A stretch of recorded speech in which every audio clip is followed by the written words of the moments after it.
उसकी बात सुनकर अमानवीय बिल्कुल घबरा सी गई और फिर वो पूरी ताकत के साथ चीख कर बोली, ए शैतान, लगता है तू मेरी पूरी बात भूल गया।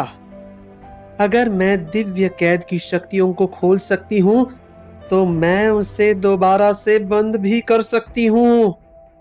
अमानवीय की बात सुनकर वो राक्षस हंसने लगा।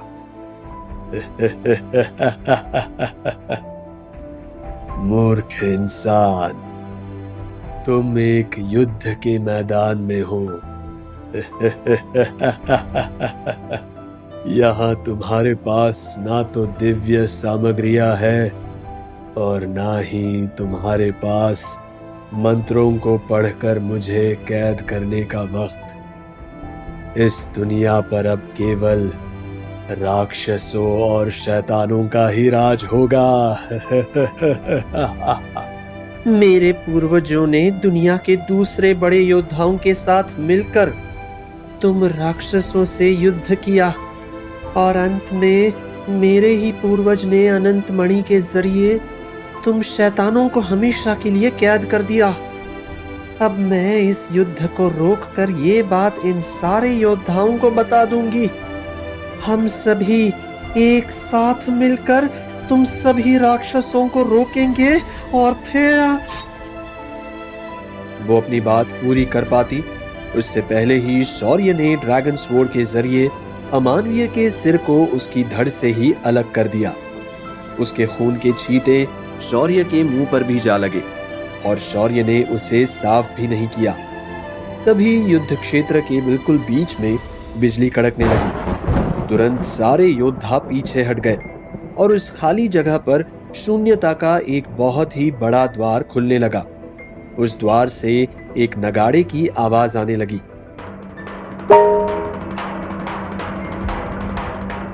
वो एक काफी बड़ा नगाड़ा था, इसलिए उसकी आवाज पूरे युद्ध के मैदान में गूंज गई और एक के बाद एक उस द्वार से होते हुए रेड्डी परिवार के हजारों योद्धा इस रणभूमि में आने लगे। वे सभी के सभी बहुत ही ज्यादा खूंखार लग रहे थे और उन सभी ने अपने मजबूत हाथों में एक बड़ी सी कुल्हाड़ी भी पकड़ी हुई थी। उसे देखते ही शौर्य की सांसें किसी तूफान की तरह तेज हो गई, क्योंकि बिल्कुल ऐसी ही कुल्हाड़ी सरदार के हाथ में थी जो शौर्य के पिता देवराज को घसीटता हुआ उसके सामने लेकर लाया था। कुल्हाड़ी को देखते ही शौर्य के दिमाग में पिता के मृत्यु का दृश्य एक बार फिर से दौड़ने लगा। अचानक उसकी आंखों के सामने पिछले जन्म से लेकर इस जन्म की वो सारी चीजें चलने लगी जिसने उसे अपार अनंत दुख दिया था। एकाएक उसके चेहरे पर मौजूद सारे भाव शून्यता में बदल गए। उसके शरीर से एक बार फिर शैतानों जैसा ऑरा निकलने लगा। तुरंत ही आसमान से आती हुई काली हवा किसी तूफान की तरह उसके आसपास मंडराने लगी। वहां जितनी भी लाशें पड़ी थी, उनके शरीर से निकलता हुआ खून धीरे धीरे करके शौर्य की ओर बढ़ने लगा। उस कुल्हाड़ी को देखकर उसकी सोचने समझने की क्षमता ही जैसे खत्म हो गई और अंदर उसके जो क्रोध का ज्वालामुखी मौजूद था वो फूट पड़ा। अच्छाई बुराई, जीवन मृत्यु, दोस्त दुश्मन, अब उसके लिए हर एक चीज का महत्व खत्म हो चला था, क्योंकि तबाही ही था अब उसका एकमात्र लक्ष्य। वो किसी जानवर की तरह चीखने लगा। सभी लोग उसके इस रूप को देखकर डर गए। शौर्य की आंखों से लाल रोशनी निकलने लगी थी और उसका शरीर खून सोखने की वजह से धीरे धीरे बड़ा होने लगा। कुछ ही पलों बाद उसकी लंबाई बढ़कर 6 फीट से सीधा 20 फीट हो गई। वो अपना आपा इस कदर खो चुका था कि उसकी सांसें भी किसी जंगली जानवर की दहाड़ जैसी लग रही थी। उसकी तलवार जो पहले से 3 गुना ज्यादा लंबी हो चुकी थी, उसे देखकर शानबाना परिवार के कुलपति की भी हालत खराब हो गई और वो सीधा अपनी जान बचाकर उस युद्ध के मैदान से भागने लगा। शौर्य बिना कुछ सोचे समझे अपनी दोनों तलवार हवा में चलाता हुआ दौड़ पड़ा। जैसे जैसे वो दौड़ता जा रहा था, वैसे वैसे उसकी तलवार रास्ते में आने वाले हर एक योद्धा को चीरते फाड़ते जा रही थी। रास्ते में शानबाना परिवार का कुलपति भी आ गया और शौर्य ने उसके शरीर के टुकड़े टुकड़े कर दिए। इस गुस्से ने उसकी सोचने समझने की क्षमता ही खत्म कर दी। दोस्त हो या दुश्मन, रास्ते में जो कोई भी आया उसकी तलवार उसके चीथड़े उड़ा देती। यहाँ तक कि मास्टर किशोरमान भी घायल अवस्था में वहीं जमीन पर पड़े हुए थे। ढेर सारी चोटें लगने की वजह से वे उस रास्ते से ही हट नहीं पाए जिस रास्ते से शौर्य अपनी भारी भरकम तलवार चलाता हुआ आगे बढ़ता जा रहा था। कुछ ही पलों में उसकी दोनों तलवारों ने मिलकर मास्टर किशोरमान के शरीर को भी काट पीट कर रख दिया। कटा हुआ हाथ, कटा हुआ सिर, लाशें, अतड़ियां उस वक्त चारों ओर ऐसे बिखरने लगी जैसे वे सभी इंसान नहीं बल्कि ऐसे जानवर हो जिनके जीवन का इंसानों के लिए कोई महत्व ही नहीं। एक ही पल में शौर्य के साथियों की पूरी दुनिया ही पलट गई। उसके शरीर में मौजूद अग्नि की तपिश इतनी तेज हो चुकी थी कि उसके इस नए रूप ने हर किसी का नरसंहार करना शुरू कर दिया। ऐसा सिर्फ उस कुल्हाड़ी को देखने की वजह से नहीं हो रहा था। यह असल में दुख, पीड़ा, दर्द और गुस्सा था जो इतना बढ़ चुका था कि उसकी शक्तियां उसके ही काबू में नहीं रही। जो भी लोग वहां मौजूद थे वो अपनी जान बचाकर भागने लगे, लेकिन शौर्य के अपार क्रोध से कोई भी नहीं बच सका। दोपहर से शाम हो गई और शाम से रात, लेकिन उसकी तलवार रुकी ही नहीं। युविका उस पहाड़ी पर बैठकर सब कुछ देखे जा रही थी, पर वो जानती थी कि वो शौर्य के इस रूप को किसी भी कीमत पर रोक नहीं सकती थी, और अगर वो रोकने गई तो उसका भी हश्र वही होगा जो इस रणभूमि में अब तक हजारों लोगों का हुआ। 3 दिनों तक लगातार नरसंहार चलता ही रहा। कुछ योद्धा जो अब भी बचे हुए थे उन्होंने खुद से ही खुद को मार लिया, क्योंकि वो जान चुके थे कि मृत्यु ही था अब उनका एकमात्र सत्य। इतने लोगों को मौत के घाट उतारने के बाद आखिरकार उसका गुस्सा शांत हुआ और धीरे धीरे करके वो अपने असली रूप में आने लगा। लेकिन अब तक काफी देर हो चुकी थी। हाथ में पकड़ी हुई दोनों तलवार छूटकर जमीन पर गिर गए। शौर्य ने जब देखा कि उसने हजारों लोगों को मार दिया तो वो चीख कर खुद से ही बोला, आह, आह, क्या किया तुमने शौर्य, क्या किया?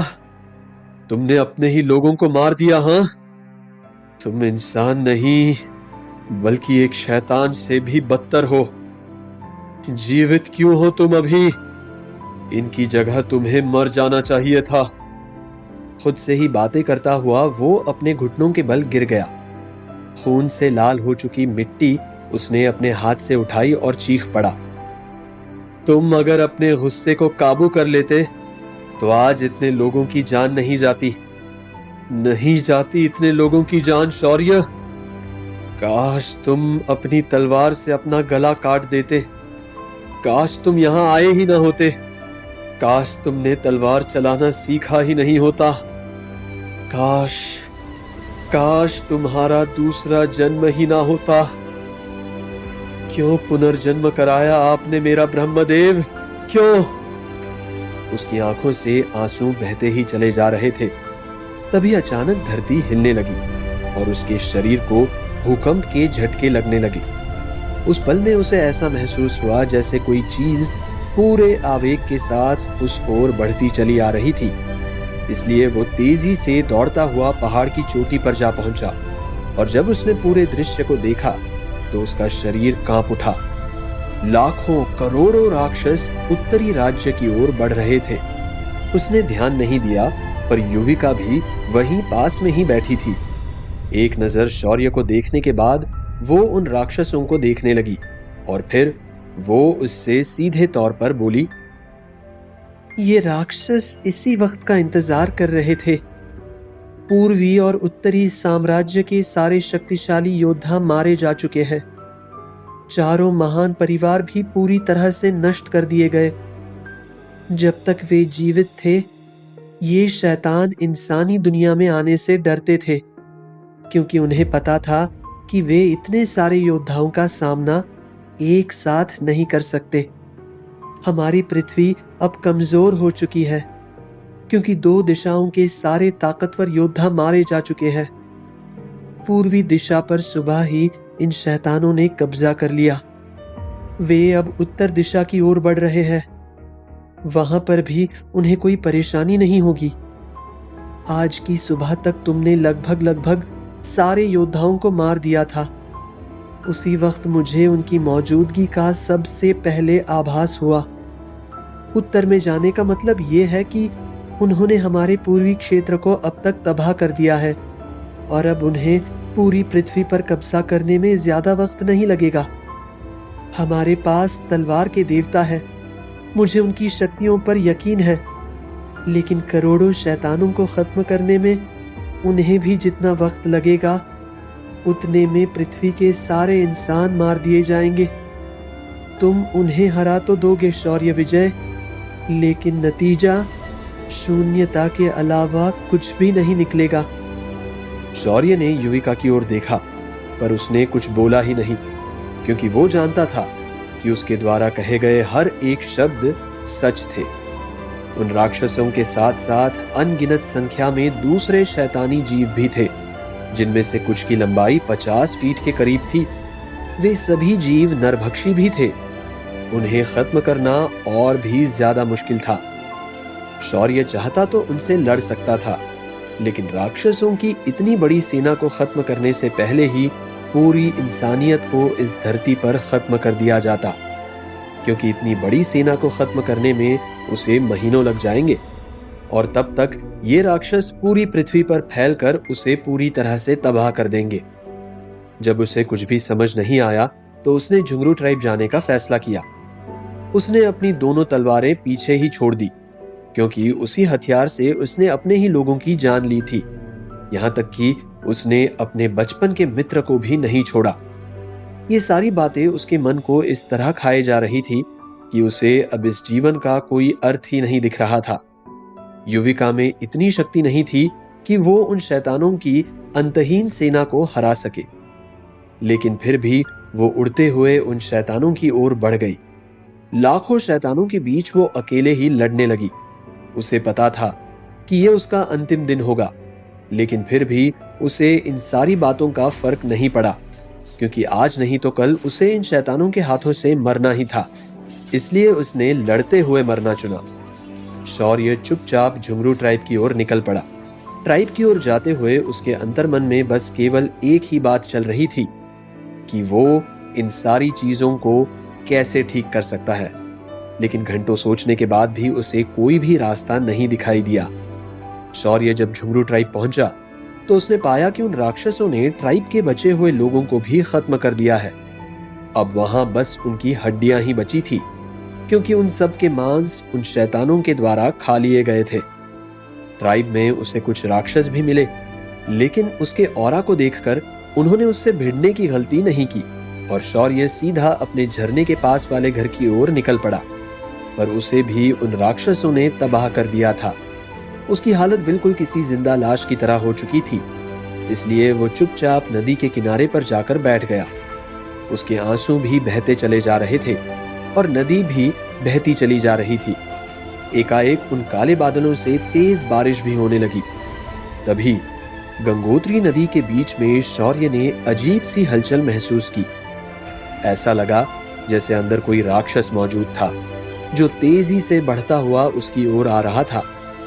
शौर्य वहां इस तरह बैठा रहा कि अगर वो अनजान सा राक्षस उसे खत्म कर देता तो भी उसे कोई फर्क नहीं पड़ता। शौर्य शौक में बुत बना बैठा कि तभी अचानक पानी से निकलकर टिनटिन उसकी गोद में आ कूदा। वो उन शैतानों से बचने के लिए पानी के नीचे जाकर छिप गया था। टिनटिन के बाहर निकलते ही बारिश की जो बूंदें